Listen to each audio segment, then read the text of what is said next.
Ladies and gentlemen, welcome back to another episode right here on Entrepreneur Podcast Club, come live and direct from Birmingham. I'm your host, Mr. EPC. Give a big, massive round of applause to my very special guest, Qasim. So welcome to the show first and foremost. Thank you. And thank you very much for your time. Yeah. So you left college to go into cryptocurrency. Yeah. So what made you choose the cryptocurrency path? So when I was doing my GCSEs, I didn't really do any of them. Yeah. I just sat there, wrote my name, because I was trading in the nights of the crypto markets. And then I had to retake my GCSEs because my mom wanted me to go to college. And I ended up just wagging it and actually coming to this office, my uncle's office, and came to trade the Forex markets, the crypto markets, gold markets, oil markets, stuff like that. Okay. And at what age did you start cryptocurrency? So I started about 13, 14, I think. Okay, that's a very young age. So where did you learn all of that? Literally just from YouTube, man. Luckily, I had TikTok at the time, made a group chat of other traders, other people who wanted to get involved within the crypto game, and I just started learning from that. Okay. And in terms of the training that you did you have a trading account or did you use your own money, a funded account? Yeah, so basically funded accounts within crypto don't exist as much as they do within Forex. So I had to fund it myself. So I started off as an investor, not a trader, meaning that I bought coins and held them long term. So one coin was Ethereum, was the first ever coin I bought. And I was 14, remember, so £21 and about 80 pence went into that investment. Another coin I bought, which I called on social media, was HNT, Helium. Called that coin at about $9 and sold it at $60. So nice profit on that. Okay, fantastic. So you've also got a YouTube channel and got one of your videos playing in the background in the screen behind you. Yeah. So when did you start your YouTube channel? So I started YouTube when I was like a kid, like very, very little. I've always been interested in it, wanted to make gaming videos and stuff like that, as any other kid would. But just recently I started putting out more content specifically made towards traders and entrepreneurs, talking about personal development, how to actually make money, more of the psychology behind it, how to sell things and stuff like that. Okay.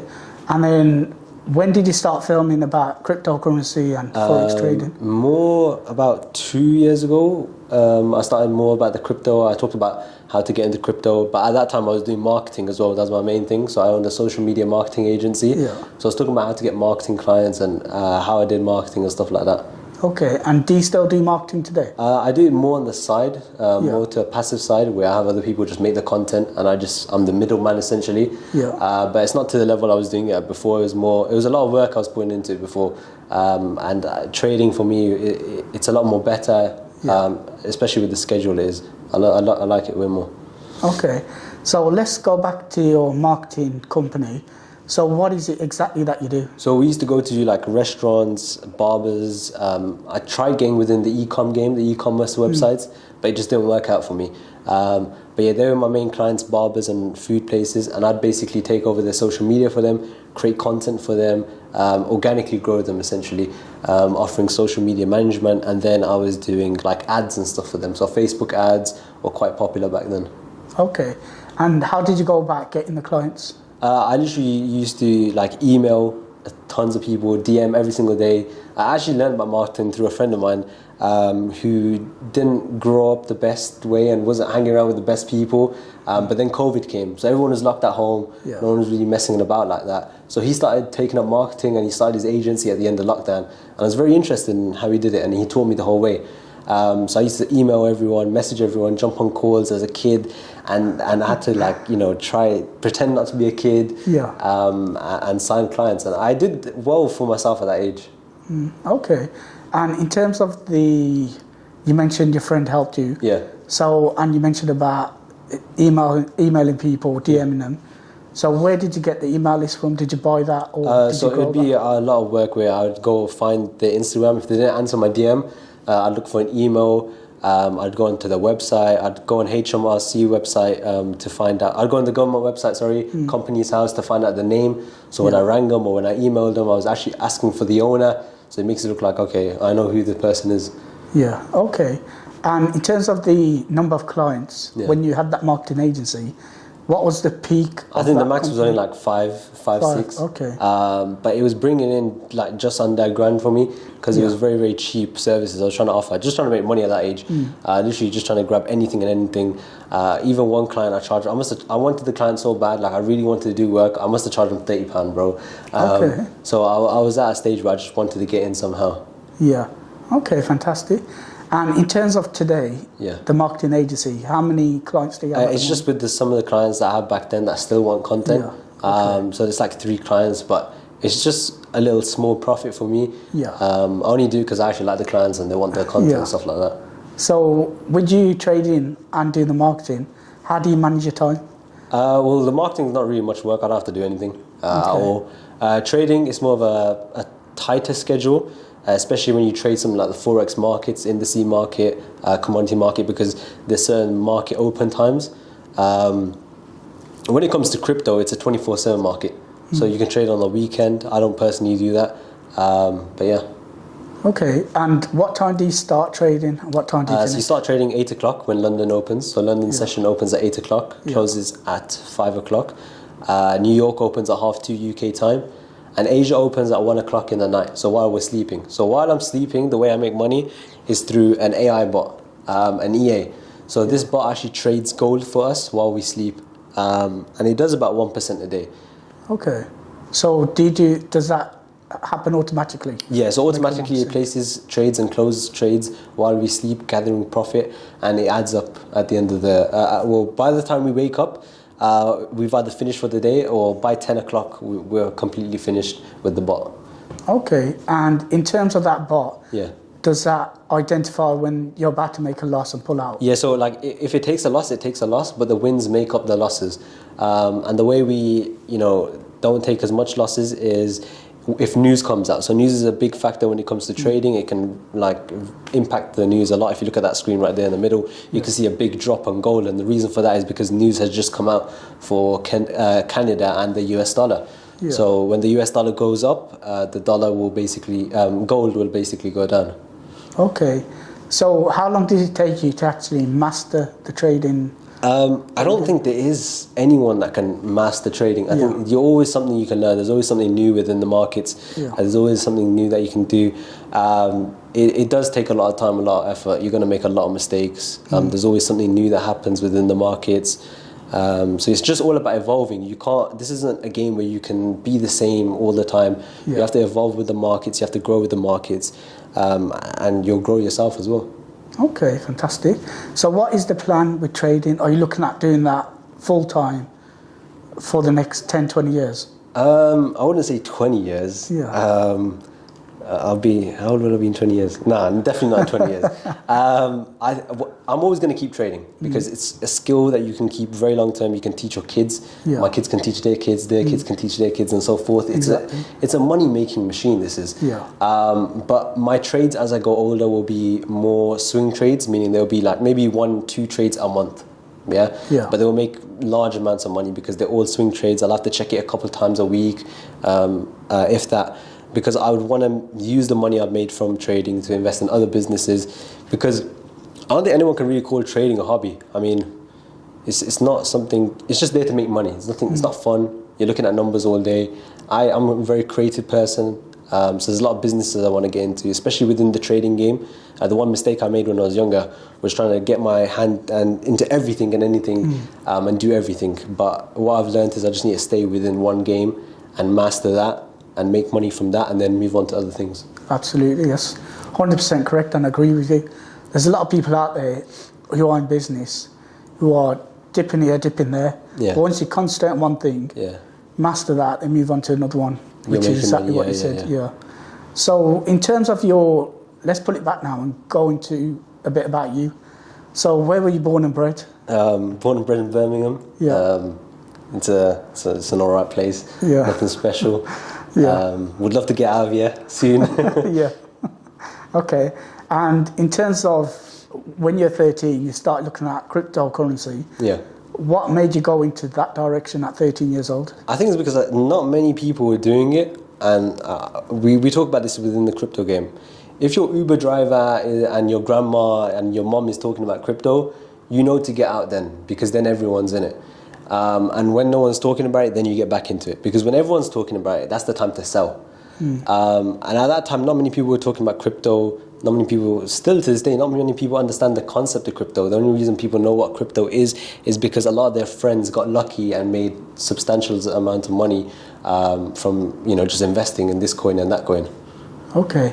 And in terms of the trading, what you do, who is the person whose videos that you watch in order to master or learn? Before it was just anyone and everyone, man. I was just trying to do as much research to find certain people, find strategies, and that's the mistake I made, was going to anything and everything, and I started losing money. But once I learned like just this one specific strategy, learning price action, how the market moves, learning why the market moves like that, that's when things went good. Okay, fantastic. So how did you get away with trading at such a young age, at 13? So with the whole point of crypto, it's decentralized, which means there's no like higher authority or there's no government there. So certain exchanges and certain platforms require no KYC at all. KYC stands for Know Your Customer. So if you want to become like a Forex trader or stuff like that, you do need to be 18. And the way you get around that is just by asking your parents and convincing them. But for crypto, all you need is an email and a password, and you can literally trade the crypto markets. It's called crypto futures or crypto derivatives. And you can simply buy crypto and sell it and trade it. Okay, fantastic. So a few years ago, there was a big hype about Bitcoin. Okay. That's now died down. So did you invest in Bitcoin as well? No, at that point, I stopped being an investor after a while. I became more of a trader. When I became a trader, I stuck to just trading. And I kept it like that because you're able to make more money. Even if the market goes down, you're able to make money. And, a lot of people were talking about Bitcoin. That's when it went up to about $60,000. And then it just went all the way down and went all the way down to about $15,000. And soon it will go back up and everyone will start mentioning Bitcoin. But that's when you know, okay, let me pull out my money now. Let me pull a bit of profit out. Okay, fantastic. So you mentioned trading there. So what is the trading that you do? So with crypto trading, it's more of you're buying contracts that are saying that, okay, price is going to go up using your strategy or whatever analysis you have. And you make money when it goes up and you take your profit. Or if it goes down, you take a loss. But you're able to both long, which means buy the markets, and short, which means sell the market. So if you think price is going down, you're able to sell the market or short the market. Same when it comes to Forex. So Forex is the exchange of currencies. For example, you have the pound against the yen. You have the euro against the dollar. So it's just like when you go on a holiday, you exchange money. You might get an extra £10 here. You might lose at £10 there. That's how exchange rates work. And then gold, I buy and sell gold every day, going up, going down, and our bot does that for us now, actually. Okay. In terms of what strategy do you use in order to present yourself to your clients that, So when it comes to strategy, it's more of like some people want to use indicators and stuff like that, but indicators lag. So they show data not quite late, but a bit later than usual. The way I trade is using simple price action, understanding how the markets move, support and resistance, key levels in the market, another thing called smart money concepts, which is they say it's how the banks trade. It's not. There's a big hype around it right now within the trading community about smart money concepts and ICT, which you won't understand. Just there's no one secret strategy to making money. You just have to find one thing and perfect it in your own way, because you're always going to learn new things. Okay. And what business advice could you give to someone who's looking to go into trading? I'd say make sure you have a stable income beforehand. Make sure you have a job there, or you have a second source of income that needs to be. You need to have a main source of income, and you need to understand any money you put into your trading account is gone.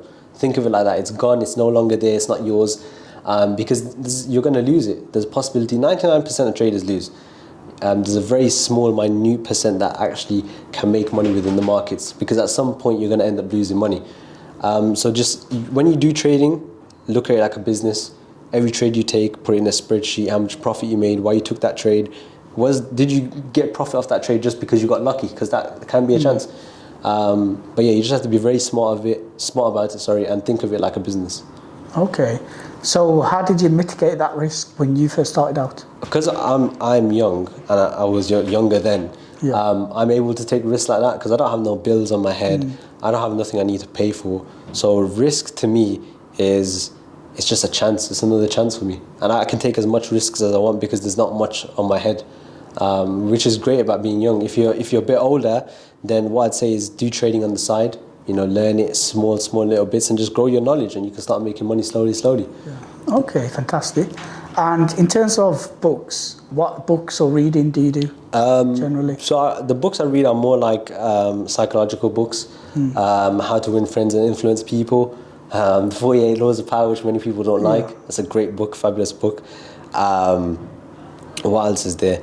There's actually a business book that I read. It's a blue one. I can't remember what it was called, but that book changed my perspective on business.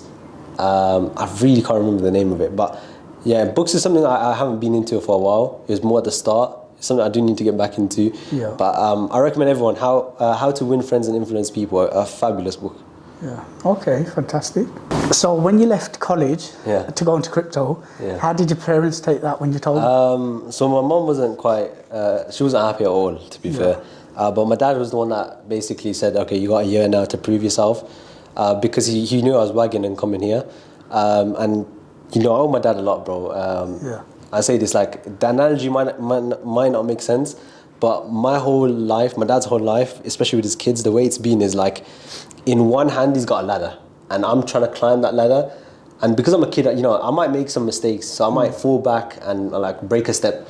But a lot of other parents that get angry at their kids. But my dad, what he does is he, like, pushes us back up that step, and rebuilds that other step that I've broken back up, just in case I fall. I have a level of security. So I don't know if that made sense or not, but absolutely. My dad, he's very, very supportive. Has always had, like, you know, my best interest at heart, and is a very, very good father, man. Like, he's supportive. He understands what I want to do. He sees the vision. So now it's all about proving it and looking after both my mom and my dad. So in terms of what you mentioned there, that was very powerful. About you mentioned your dad being like holding the ladder. Yeah. You know, without your parents' prayers, it's very hard to get anywhere. 100%. Without your parents, a lot of people, they don't respect their parents and stuff like that. But without your parents, you ain't gonna get nowhere. Parents to us very, very important. As my dad says, serve your parents. You need to look after your parents because they're the only real people you're gonna have in your life. Yeah. Everyone else can come and go. Anyone else can put an act up. Anyone else is going to want to use you, but your parents are the only people who actually just want to genuinely see you happy. And that's why a lot of parents push their kids towards education, because they never had that as a young kid. They might be first generation, or you might be the first generation here, and they just think that education is the way forward. Okay, fantastic. That's really powerful message that you just said then. So in terms of your social media, you've built it up to 10,000 followers. Yeah. Your Instagram account. Yeah. So how did you build it up to 10,000? Well, at the start of the year, I had a couple hundred followers actually. And the way I did it was I had a plan in place that I was going to post a reel every single day, pushing out new content, seeing what would work. I figured out what worked for me, and I just pushed that content every single day. Some days I didn't get as much views as I wanted to, but it was all about just being consistent. If you can be consistent with it, the algorithm will pick it up, and you'll start posting. You'll start growing more and more. The one thing I learned was from Ahmed Yaqub actually. So I was speaking about this with him in the sauna, because he has like 100K. And he was telling me, he goes, if I could go back, I'd post a video every single day, because he was posting one video a week, one video every 2 weeks. And he goes, if he would have posted every single day, he would have been a lot more bigger than what he is. So I took that advice, and I actually went and posted every single day. Okay, so big shout out to Ahmed Yaqub. Yeah, lovely guy, man. Yeah, definitely, because he's popping off. Every time you go on social media, you must have seen him. For every offence, there's a defence. Absolutely. So do you just want to tell the viewers a bit about who Ahmed Yaqub is? So Ahmed Yaqub is a criminal defence lawyer. He's very, very big on social media. And yeah, just genuinely a very nice guy. I met him through the gym, actually. That's how I network with a lot of people, through the gym. Okay. So I go to a gym, David Lloyd's. It is a bit pricey, £100 a month. But it's the people you meet there and the connections you can build. I've talked to people who are in property and mortgages over there, mortgage advisors. One guy I actually met is a doctor. He makes 6 figures a year. I think he works about 2 or 3 days a week. And him and his dad and his brothers have a property portfolio of £6 million. Wow, okay. And they rent their properties out to footballers. So it's the people who look like an average Joe that are actually the people who have money, especially when you're in the gym and stuff like that. So I'd get talking to everyone and network to the best of my ability.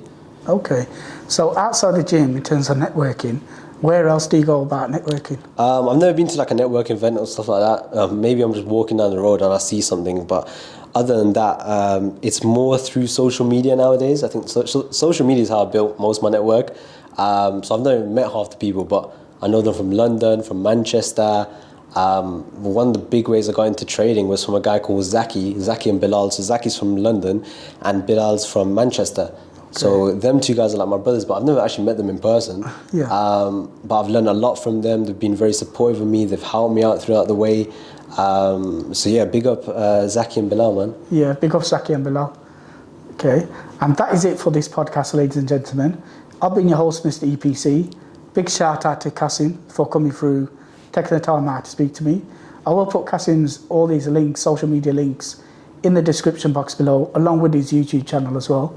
So please do check those out. And thank you very much for watching, and do look out for the next podcast.